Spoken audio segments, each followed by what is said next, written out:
The following program contains shocking assertions of truth. If you suffer from relativism, Randall may not be right for you. Check with your local guru. Standing for truth in the four corners of America. Fighting for justice on the frontiers of the culture wars. And turning resistance into an art form. The only TV host arrested more times than Mahatma Gandhi, Randall Terry.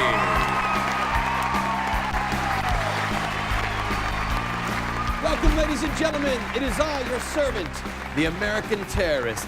I only want to terrify the bad people. Because you, I, love. And I'm so glad that you're here with me today. We're going to have a great program. Hold on a second. Quiet on the set. No, quiet in my brain. The voices in my head need to stop talking, please. We're doing the show. You too, yes? Thank you. All right. We've got Congressman Peter Stark saying some pretty outrageous things on camera. And Treasury Secretary Geithner says some of the most absurd things. I think he's part of a criminal element. And here in Washington, D.C., the Knights of Columbus are gathering. We were there today. We're going to have a little bit of fun with them over the next couple days. Today's program brought to you by the U.S. Conference of Catholic Bishops, the USCCB, making cowardice and treachery look like a religious art form. And by the Knights of Columbus, obediently following the bishops into the ghetto. I'm going to take a quick break, but first, a word from my friend, Joey the Hammer. You Tea Party people need to listen closely to me. On the night that they destroyed the tea in the Boston Harbor, it was close to $1 million in today's money of personal property.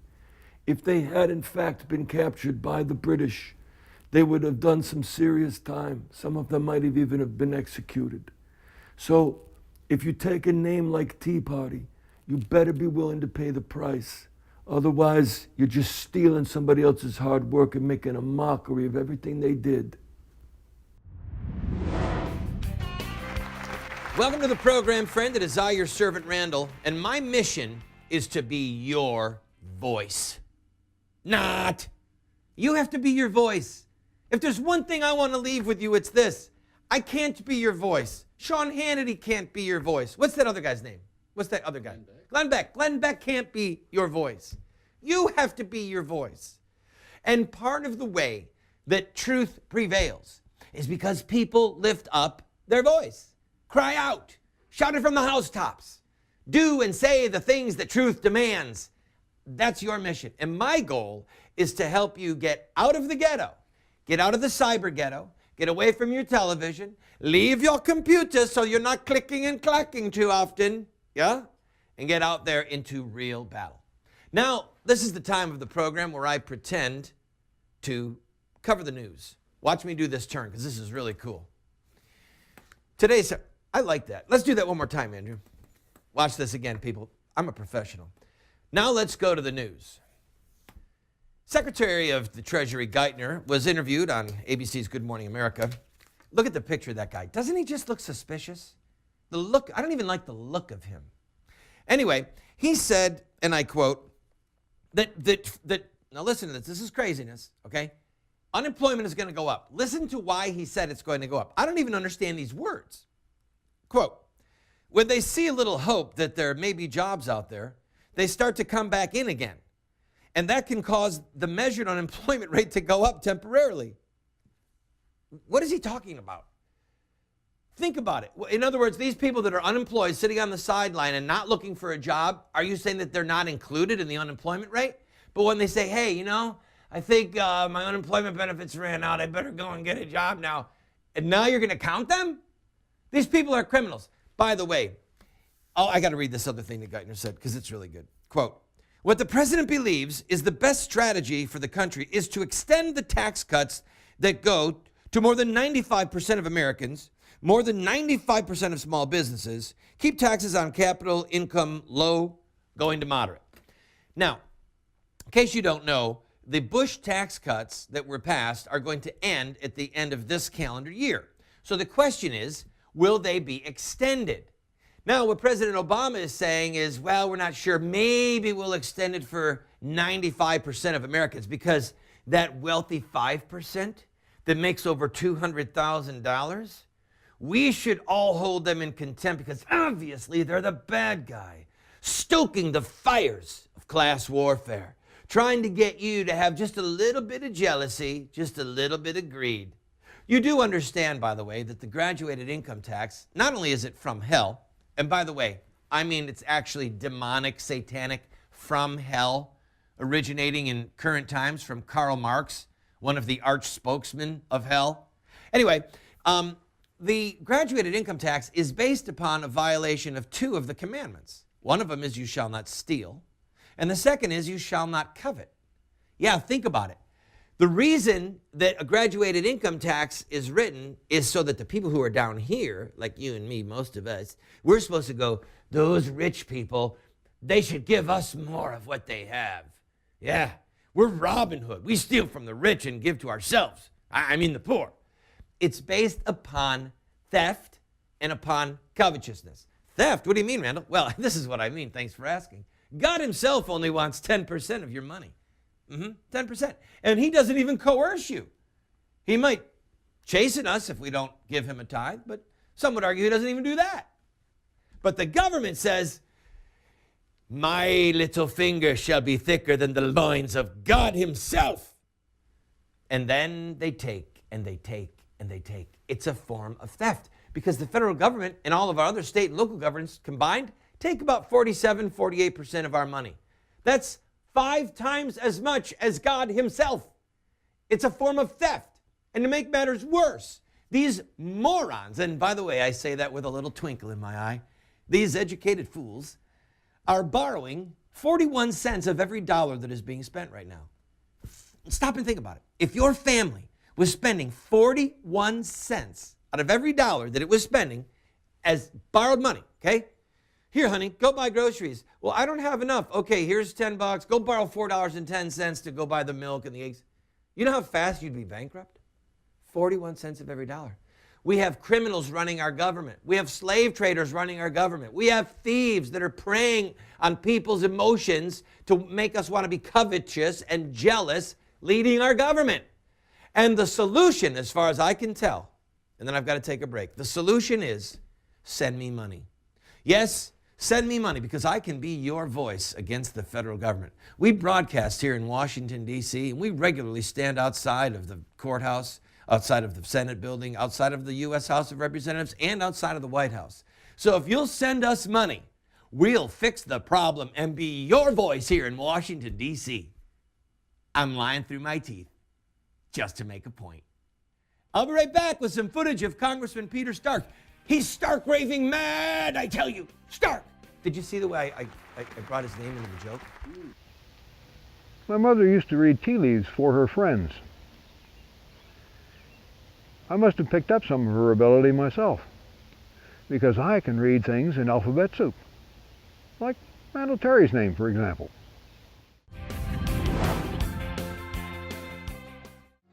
Moments with Moses. And for those of you that are left, I will send faintness into their hearts in the lands of their enemies. The sound of a driven leaf shall put them to flight, and they shall flee as one flees from the sword, and they shall fall when none pursues.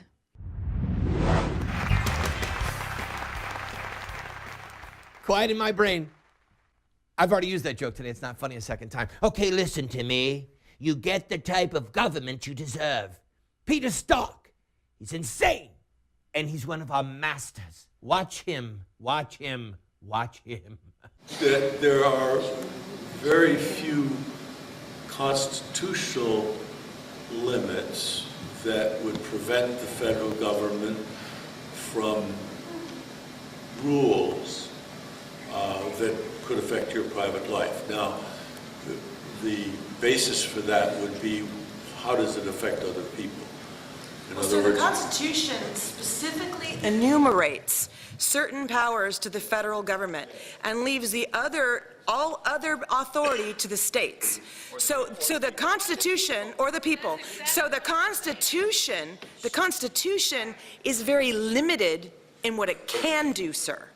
And it specifically prohibits slavery. And when you tell somebody you have a right to get a service from another, that's essentially saying you get to make that person do something for you. And sir, that is a form of slavery. So my question is, how can this law be constitutional? But more importantly than that, if they can do this, what can't they?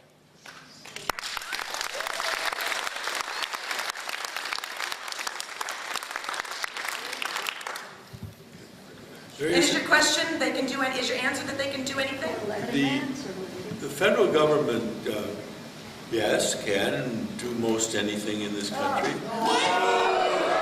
You, sir, and people that think like you are destroying this nation. You see? You see what I'm talking about? He's stark raving mad. I said that joke once already, too. I keep duplicating my jokes. All right, back to camera one, Randall. All right. I want two things to stick out to you from this little clip we just played for you. Number one, that Peter Stark is, by all definitions, a tyrant. He doesn't give a damn, and I mean that literally. He does not care about the Constitution. That lady just didn't get it. But the second thing I want to say is this. Be like the lady. If you know that congressmen are going to be someplace, speak to them. I listened recently to a very appalling training called Stop the Abortion Mandate, which was pathetic. It didn't even say the word baby for, I can't go there. But anyway, it was in the middle of the healthcare thing, and it occurred to someone late in the show, hey, we should actually tell people to go lobby. Go talk to your congressman. Go talk to your senators. And so someone said, now, we encourage you perhaps to go to a town hall meeting and be very respectful and ask the congressman blah, blah, blah. Wait a minute, stop. I have a news flash for you. When John the Baptist was crying out against Herod, it wasn't respectful. When Jeremiah the prophet was standing in the city gate or at the gate of the temple crying out against the shedding of innocent blood, it wasn't respectful. When various prophets and heroes throughout history were announcing the truth of heaven, condemning tyrants, challenging villains, they weren't respectful. Part of the problem that we're facing right now is that we are so nice to tyrants that they have no fear of us, no dread of us. They mock us behind our backs. You understand that? They talk about how stupid we are, that we're like lambs being led to the slaughter, that we're sheep fit for shearing. And that gal that you saw in that video, she was awesome. She was awesome. She had passion. She had the truth. And she got the crowd whipped into a frenzy. And then they tore Stark's limb, just tore him apart. It was flesh and blood everywhere. All right, I'm just making that up. I don't want that really to happen, but it sounded funny to say it. I'm off the rails today. I really am. I've got to take a break. When I come back, I'll tell you what happened. You're going to love this. In our country, we don't get to vote for laws. We vote for lawmakers who make laws in our name and in our stead. And so if Obama says that he's going to keep killing babies and you support him, then you have participated in the shedding of innocent blood by extension. It is a crime. Success cannot be guaranteed. There are no safe battles. Sir Winston Churchill. Welcome back to the program, friend. My drugs are kicking in now, or wearing off. We can't figure out which. Anyway, earlier today we were at the Basilica of the Assumption. Is it the Assumption? The Immaculate Conception, I'm sorry, in Washington, D.C., of the Blessed Virgin Mary. And we had an opportunity to talk to dozens of Catholic bishops. And just seeing them all process with Archbishop Worrell, the Archbishop of Washington, D.C., it just grieved me to the core of my being.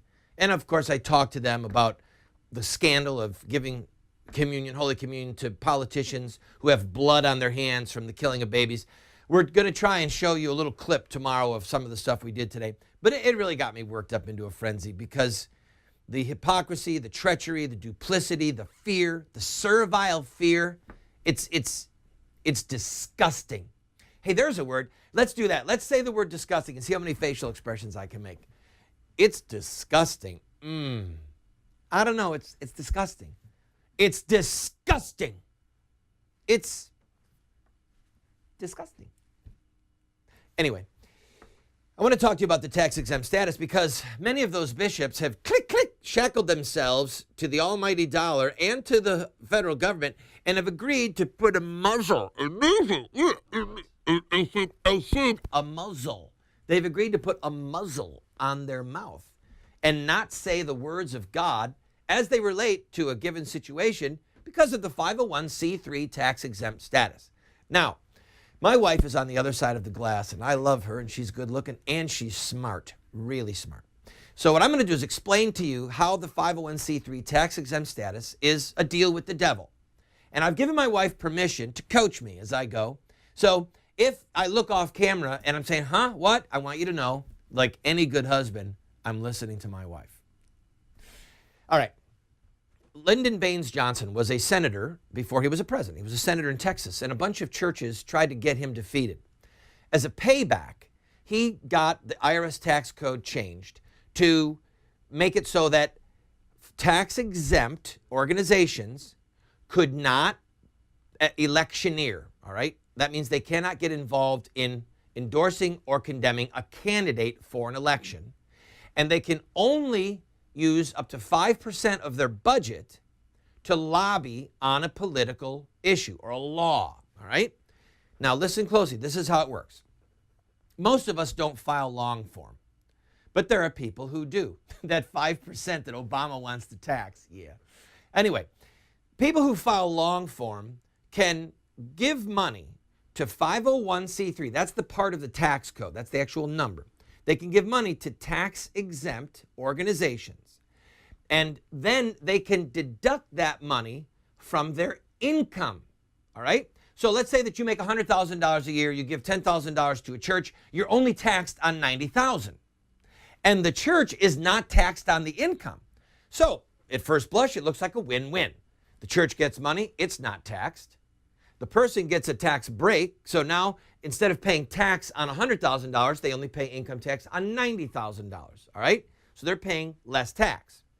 But the trade-off is you can't talk about elections. And for all effective purposes, you don't lobby because that 5% it scares them. So, for example, in 2008, we had a Catholic bishop, Bishop Cressida, who did a 30-second radio spot that some people use for television as well. And it said that no Catholic in good conscience could vote for Obama.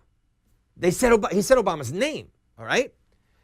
Well, my good friends at Priests for Life, that we talked about the other day, and other 501c3 tax-exempt organizations that are fighting the fight to end child killing, would not use the ad, would not even send out an email telling people about it or urging them to use it for fear that they would lose their tax-exempt status.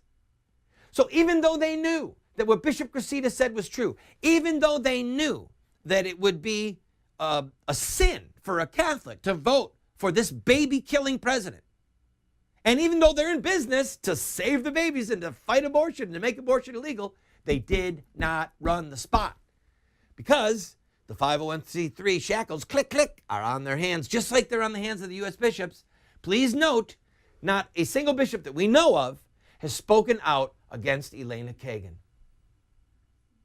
And by the way, this goes for Protestants. Yeah, you evangelical people out there, you think you've got your superstars? I sat in a meeting with the board of directors of Focus on the Family, Jim Dobson and the rest of them, and I begged them, get rid of your tax-exempt status.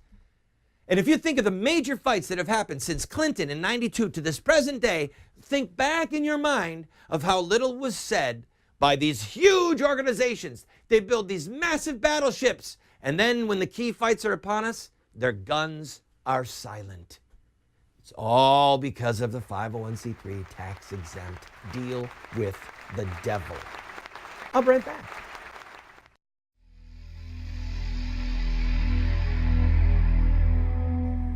O Lord, thou God of vengeance, shine forth. Rise up, O judge of the earth. Render to the proud their deserts. O Lord, how long shall the wicked exult?